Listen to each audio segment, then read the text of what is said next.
Bienvenidos mis queridos telepensantes. Los invito a un viaje de fondo. Cuando nosotros hablamos de política, tenemos que preguntarnos qué es lo que hay en juego. Por fin veo una publicación hoy día de Bernardo Fontaine, convencional constituyente, hablando del mundo de Boric en la convención. Y esa columna, que fue en paralelo trabajada con esta columna, porque estuve todo el fin de semana trabajando en esta columna, donde la pregunta que uno se hace es ¿libertad o poder total? Cuando observa que tenemos una elección de presidente en un régimen presidencial que va en paralelo con un proceso revolucionario. Y uno de los candidatos está a favor del proceso revolucionario. Estoy un poco resfriada, así que me van a perdonar mis interrupciones. Para poder conversar sobre este tema, vamos a tener tres voces en constante diálogo. La mía, la columna de Bernardo y a Fernando Atria. Fernando Atria se perfila junto a Maya Alves para liderar la Convención Constituyente. Eso significa que empieza una segunda etapa, mi estimado telepensante. Ahora el cerebro de todo esto va a llegar a la cúspide del poder. Ya pasó la época en que había que legitimar todo esto con el discurso identitario de los pueblos originarios, etc. Ahora viene quien ha diseñado lo que hemos vivido el 18 de octubre en adelante con mucho espíritu maquiavélico. Veamos, ¿cuál es el diagnóstico que hace Fernando Atria? Vamos a tomarlo no solamente desde su libro, sino que también una charla que él da el 7 de septiembre de 2018 en la Universidad de Magallanes. Usted la puede revisar en YouTube. Yo los dejo con el diagnóstico de lo que él hacía frente a los jóvenes, que por supuesto le creen a personas como Fernando Atria lo que les está diciendo. De hecho, si uno piensa en los últimos 30 años, y no han sido cualquiera 30 años en la historia de Chile, se supone que Chile ha sufrido una transformación y modernización extraordinariamente acelerada en estos 30 años. Intenten pensar ustedes en algún caso en que la política haya sido capaz de identificar un problema grave que requería una transformación considerable de lo que existía para ser enfrentado y que haya sido capaz de identificar ese problema, identificar la transformación necesaria y hacerla de modo eficaz. Yo creo que en estos 30 años no hay ningún caso. Estoy exagerando, yo creo que hay un caso, que es el caso de la reforma procesal penal. Pero fuera de la reforma procesal penal, yo creo que no hay ningún otro caso en que haya habido un problema eficazmente, correctamente identificado y eficazmente solucionado mediante una decisión transformadora que viniera de la política. Es producto de ese diagnóstico, mi estimado telepensante, que la propuesta de Gabriel Boric tiene la forma de un Estado empresarial, busca imponerse a través de un sistema de sustitución de importaciones, claramente fracasado, y va a producir con eso una salida de capitales, una fuga de capitales mucho más importante de la que ya se ha producido, y una bifurcación entre el mundo desarrollado, que hoy día se maneja en bitcoins, con una profundidad del mercado financiero brutal, y una visión que se tenía hace 50 años, digamos, ¿no? Por la CEPAL. Bueno, ¿qué es lo que dice Bernardo? Lo voy a citar en su columna. ¿Qué piensa ese mundo de Boric, por ejemplo, en temas económicos? Lo único seguro en Chile es que se nace pobre, se vive pobre y se muere pobre. Eso es lo que piensan. A pesar de que la pobreza bajó del 68% de la población al 9%. Los salarios miserables fueron y son el pilar. Equipo de Boric. Ignoran que el sueldo imponible promedio hoy es, en términos reales, 2,5 veces el de 1989. Los sueldos son bajos, pero han subido. Cita al equipo de Boric. Nuestro crecimiento económico enriquece a muy pocos y empobrece a la mayoría. Respuesta. La realidad es que el ingreso del 10% más pobre creció 439%. Sí, 439%, mientras el del 10% más pudiente creció solo 200%. La desigualdad disminuyó, aunque es fuerte. Postulan, dice Bernardo Fontaine, como Boric, derechos sociales sin participación de privados, lo que dejaría, por ejemplo, 10 millones que se atienden en la salud privada obligados a saturar más aún el sistema estatal. Los ecoconstituyentes hablan de reducir la actividad económica y quieren que los derechos de la naturaleza estén a la par con los derechos humanos. Al fuerte estatismo se une un indigenismo que roza con la independencia y pide terminar con las concesiones mineras y devolver todos los recursos al Estado y a los pueblos originarios. Hoy día hay una buena carta de Julio Dittborn también, donde dice que después no se pueden arrepentir quienes han apoyado a Boric con todo este discurso. A mí realmente me gustaría que, al contrario, que se arrepintieran y que apoyar al totalitarismo tuviese un costo penal, la verdad. Porque cuando se está promoviendo la destrucción del derecho al autosustento, como se hace acá, está en juego la vida de millones de personas. Y quienes hoy día están detrás de este programa están avalando esto. Perdón, ese es el futuro que están avalando. Bueno, pongámoslo en palabras de Fernando Atria, lo dejo con la charla. Es un sistema, una cultura política neutralizada, es una cultura política incapaz de enfrentarse a otros poderes. Y la verdad es que esta segunda parte de la explicación se me ha hecho muchísimo más fácil después de la decisión del Tribunal Constitucional sobre el CERNAC. Porque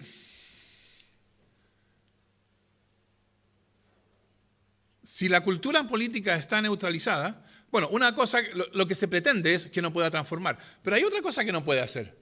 No puede tomar decisiones que afecten los intereses de quienes tienen poder fáctico considerable. ¿Quién tiene poder fáctico hoy día en cantidades significativas?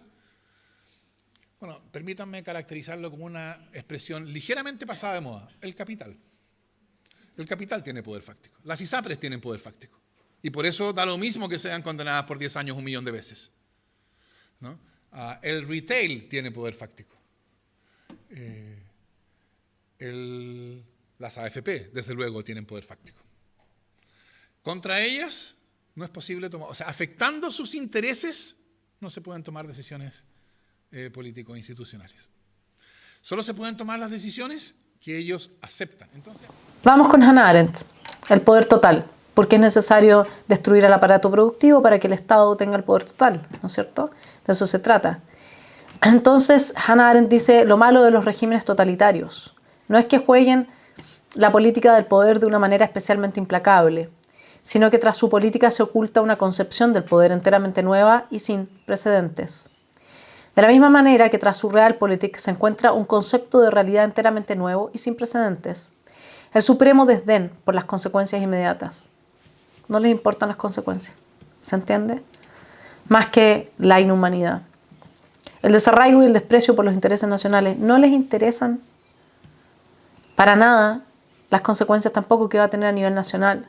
Todo el tema del indigenismo, todo el tema de la destrucción del mercado, el desmantelamiento del aparato productivo, no les interesa.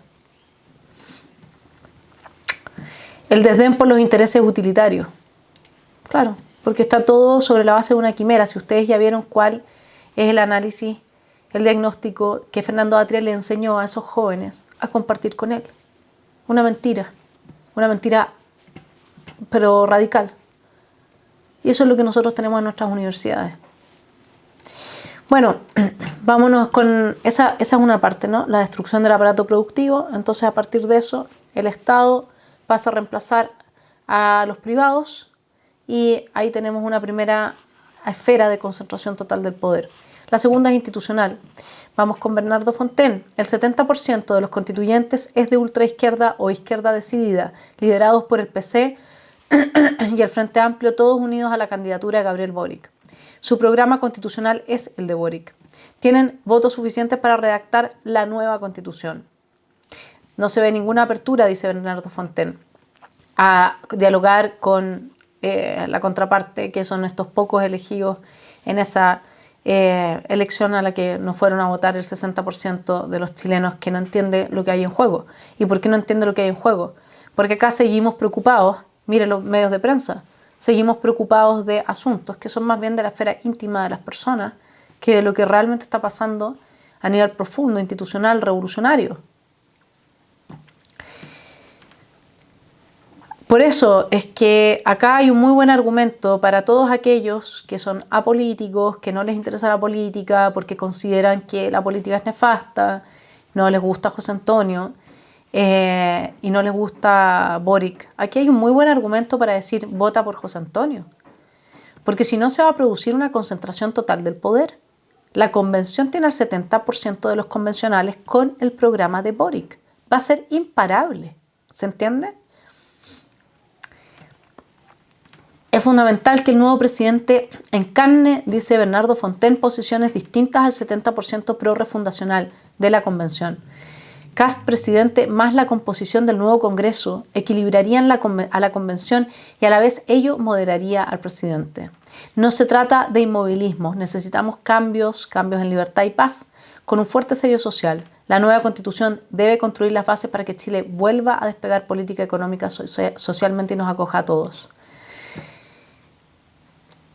¿Qué dice Fernando Atria sobre los grandes acuerdos y las grandes transformaciones y si es posible, como dice Bernardo Fontaine, avanzar en cambios, en libertad y en paz con un fuerte sello social? Los dejo con Fernando Atria. No, ellos dicen Chile necesita grandes transformaciones que serán logradas con grandes acuerdos. Y uno se pone a pensar, ¿es que esta gente no tiene experiencia política? Es que esta gente no sabe que el statu quo, por definición, siempre es defendido por alguien, porque el statu quo siempre juega en beneficio de alguien. Es que esta gente cree que las grandes transformaciones pueden ser transformaciones acordadas por todos. Y la respuesta es, eso es evidentemente imposible. No imposible conceptualmente. Es decir, no es imposible teóricamente. Teóricamente, bueno, para que en Chile existiera un Estado social y democrático con derechos sociales garantizados, todo lo que es necesario es que, según el caso, 2/3 de senadores y diputados en ejercicio voten por eso. Y no es contradictorio políticamente que pase eso, es simplemente imposible, políticamente hablando. Perdón, no es conceptualmente contradictorio, no hay nada incoherente en la idea de que 2/3 de los senadores y diputados voten por crear el estado de bienestar universal, etcétera, en Chile. Es simplemente que eso es políticamente imposible. Bueno, vamos con su libro. En su libro, Fernando Atria dice cuáles son las formas en que sin los grandes acuerdos, sin las bases políticas, se pueden hacer las grandes transformaciones. Este debe ser el norte. Buscar creativamente formas de acumulación de poder que no alcancen a ser percibidas por el derecho. Buscar con imaginación formas de manifestación de la voluntad del pueblo en una institucionalidad que existe para neutralizar esa voluntad. Construir la magnitud política necesaria volando bajo el radar del derecho. Esto explica su defensa de la primera línea. Y lo que nosotros, la primera línea son los únicos que esas pocas personas que fueron tomadas infraganti, destruyendo el país, son los únicos que han pagado el precio del proceso revolucionario. Porque todas las amenazas de las huelgas, de los sindicatos, las amenazas a Lagos Weber, etc., todo eso pasa volando bajo el radar del derecho y va generando las transformaciones a partir del miedo y del avance de un proceso revolucionario, ¿no? Entonces, por eso es que Fernando Atria está a favor de la liberación de los presos y que los consideran a esta primera línea presos políticos.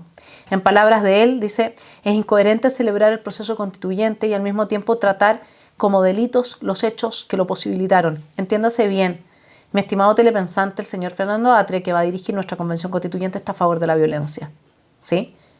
Porque como no está de acuerdo con los acuerdos nacionales, porque según él no serían capaces de hacer grandes transformaciones en la medida en que estarían neutralizados por la institucionalidad vigente, entonces la respuesta es la violencia.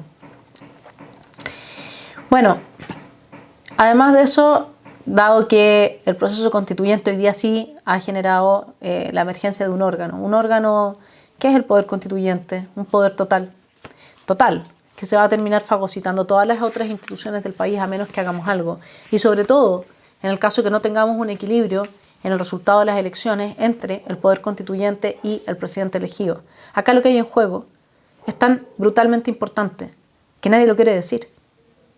A mí francamente me impresiona porque yo no he visto ningún debate que se aborde este tema. Es una vergüenza. Yo soy periodista y es una vergüenza.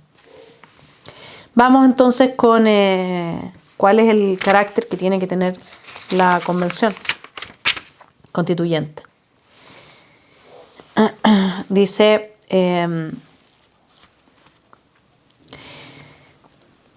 hay que saber cómo tomar una decisión que no reconoce ninguna normatividad anterior. Eso es.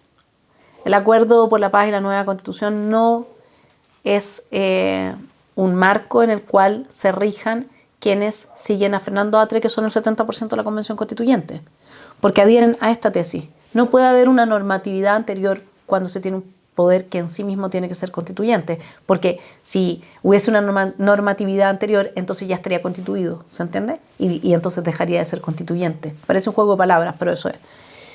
En sentido normativo, esa decisión, la de un órgano que no reconoce una normatividad anterior, está radicalmente desvinculada de toda regla o procedimiento, porque de otro modo estaría reconociendo normatividades anteriores y eso sería contradictorio. Tiene que ser una decisión que se haga camino al andar, porque la alternativa a hacerse camino al andar es recorrer un camino hecho antes por otro. Es importante notar, porque esto tendría consecuencias reales más adelante, que esta radical desvinculación es tanto positiva como negativa. Es positiva en la medida que es una decisión que se libera de todo límite anterior. ¿Usted me va a decir que no? Bueno, prueba de eso es que votaron si es que iban a aceptar o no iban a aceptar los 2/3 como regla de quórum. Eso ya estaba establecido, eso no era para votarlo.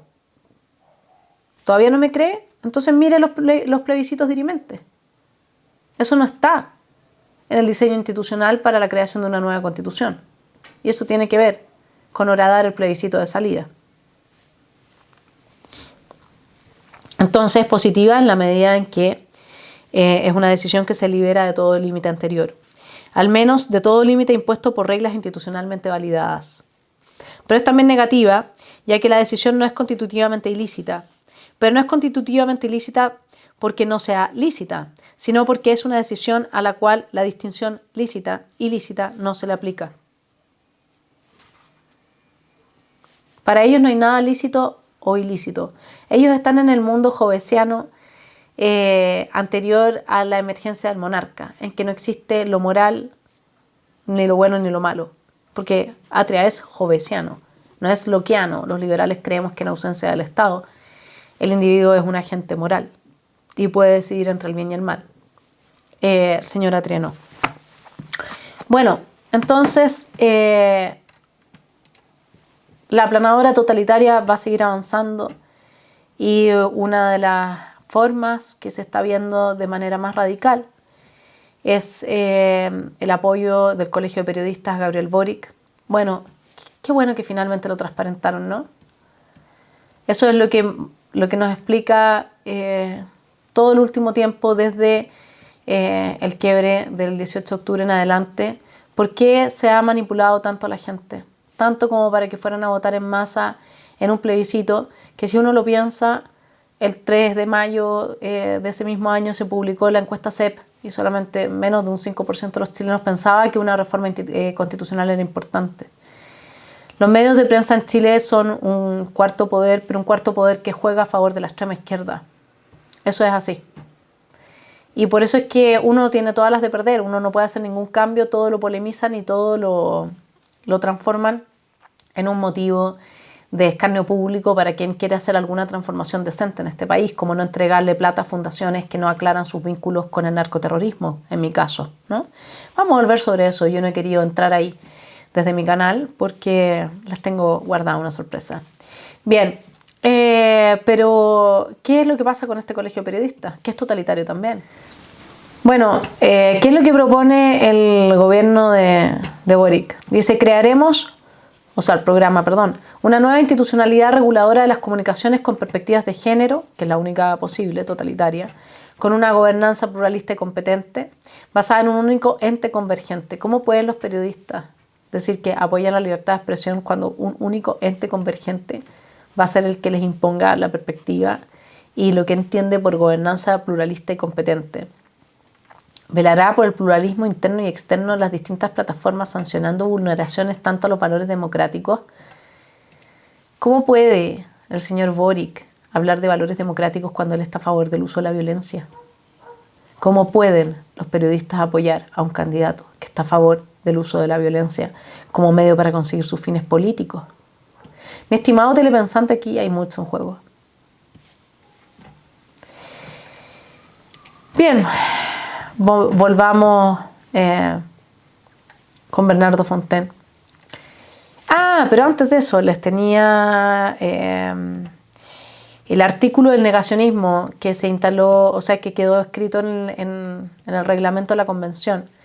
Se los leo. Artículo 23, negacionismo.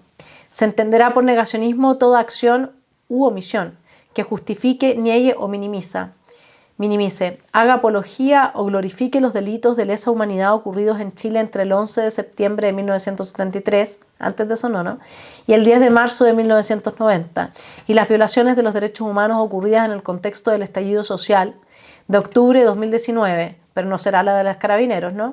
Y con posterioridad a este. También se entenderá como negacionismo toda acción u omisión que justifique, niegue o minimice las atrocidades y el genocidio cultural de las que han sido víctimas los pueblos originarios, ya, pero no las personas que han sido víctimas del narcoterrorismo, ¿no? Y el pueblo tribal afrodescendiente a través de la historia, durante la colonización europea y a partir de la Constitución del Estado de Chile. Eso es en cuanto a nuestra libertad de expresión y el avance del totalitarismo amparado por el periodismo, que es tan estulto que no ha ido a preguntarle a sus colegas venezolanos cómo les fue cuando hicieron exactamente el mismo recorrido y dónde están ahora. Volvamos con Bernardo Fontaine y algunas de sus conclusiones. En resumen, el mundo constituyente de Boric es radical, refundacional, simpatiza con la violencia política y la revancha estatista y alejada del sentido común. Por ejemplo, 2/3 votaron en contra de discutir el principio el Estado debe estar al servicio de las personas. ¿Para qué sirve el Estado entonces? Para los políticos. Y miren la hipocresía de esta gente. Los dejo con Fernando Atria. Entonces, una política que no puede enfrentarse al poder fáctico del capital deja al ciudadano totalmente desprotegido, naturalmente. Y entonces el ciudadano se encuentra con que cada vez que se enfrenta a alguien que tiene poder, pierde. A eso se le llama abuso. Entonces el ciudadano se pregunta, ¿por qué? Y cada vez que sufre abuso, el ciudadano se da cuenta de que la ley está del lado, no del ciudadano, sino del lado del abusador. Bien, quisiera terminar esta columna haciendo algunas reflexiones.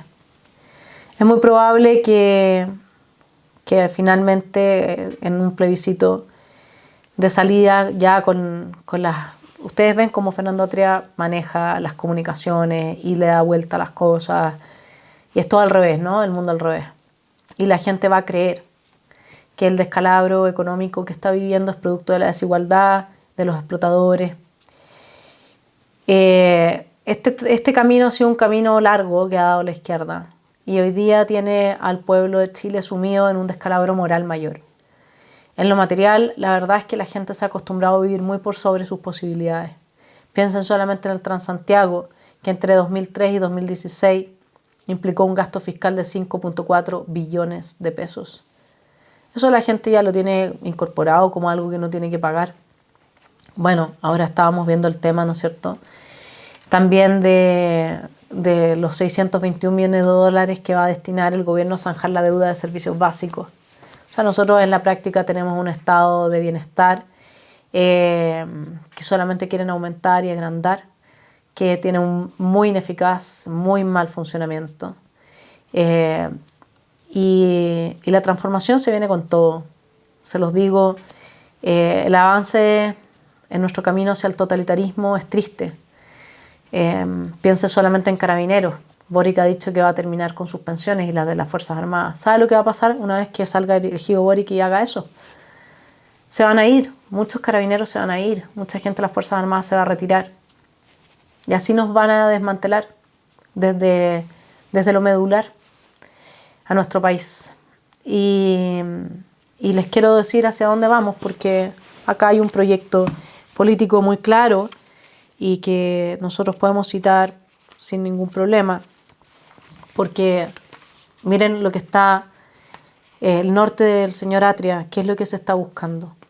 Dice, probablemente Salvador Allende fue el más explícito respecto de esta apropiación de las instituciones por el pueblo bajo la Constitución. Eso es lo que él supuestamente promueve, la apropiación de las instituciones por el pueblo bajo la Constitución. Y cita a Allende, si en eso estamos peleando contra un pasado. ¿Y sabe por qué? Porque nunca fue analizado, nunca fue realmente digerido. Por eso es que no está superado y queremos volver ahí. Si siempre nos pasa eso como seres humanos.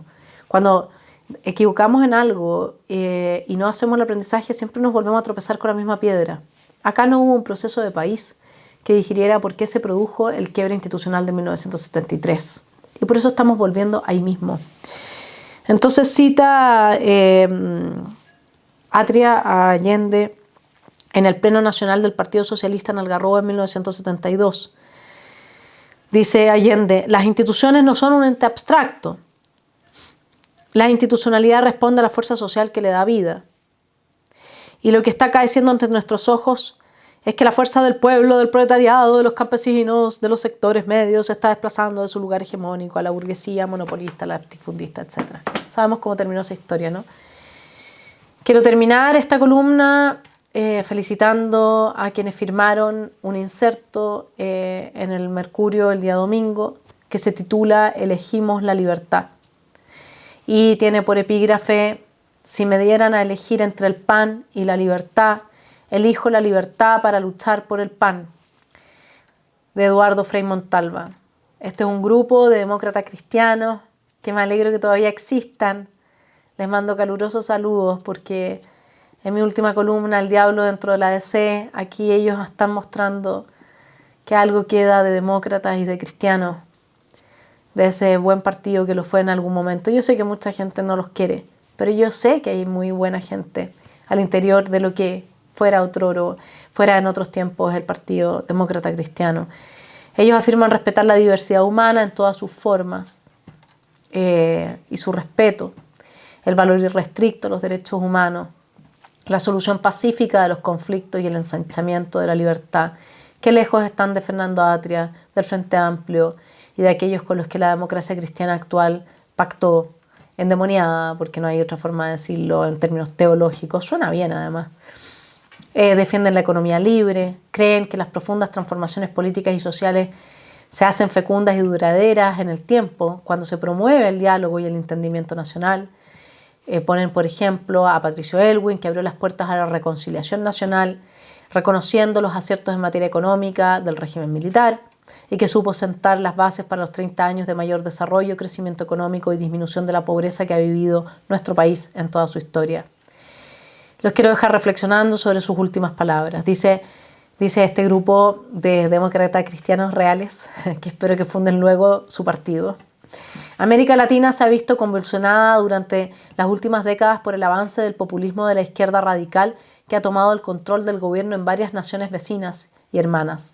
A ello se agrega la consolidación de las dictaduras en Cuba y Venezuela y Nicaragua, que han dejado su estela de violaciones a los derechos humanos.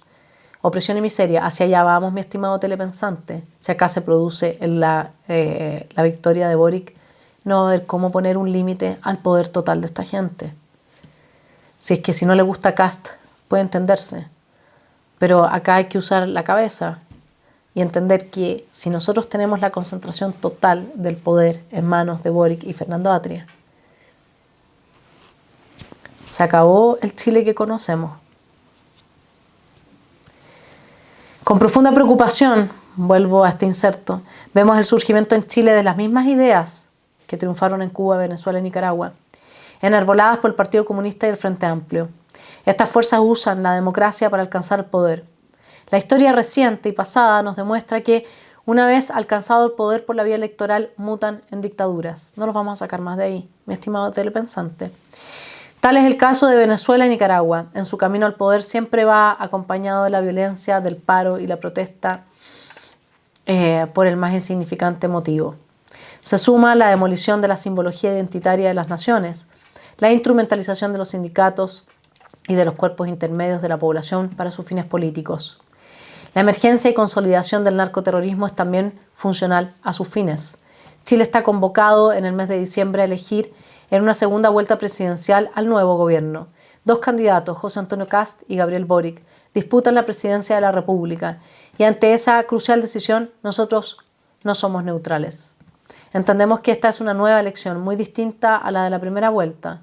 Vamos a ejercer nuestro deber ciudadano y nuestro voto será por la libertad, por la paz social, por el respeto a nuestras instituciones, por la libertad de culto, por la libertad de enseñanza, por salvaguardar los derechos políticos y sociales, por el emprendimiento y la libertad de comercio, por el crecimiento económico y por una justa distribución de los bienes para combatir la pobreza. Votamos para defender la autonomía de los cuerpos intermedios de la sociedad, por defender el derecho al libre tránsito en todo el territorio nacional, del cual una parte importante se encuentra a merced del terrorismo. Votamos por el combate al narcotráfico, a la delincuencia y por consolidar con legítimo orgullo los avances alcanzados en estos 30 años de democracia. En consecuencia, los firmantes entregamos nuestras propuestas social cristianas de centro al candidato José Antonio Kast, apelando a su sentido común. Mi estimado telepensante, ¿es la libertad o el totalitarismo? Yo le puedo asegurar que en el debate de esto no se va a hablar. Y eso es, ya tenemos la respuesta, porque el Colegio de Periodistas ha decidido ir por Boric. Saque usted sus conclusiones y a cada persona que pueda persuadir de este argumento. No se trata, quizás, si es que no quieren, si es que les molesta el conservadurismo de José Antonio, si es que les molesta que ahora resulta que ha entrado con cierto diálogo más de centro, etc. Da lo mismo eso. Veamos realmente lo que hay en juego. Que tengan una muy buena semana y que la próxima semana empiece con una decisión clara por la libertad.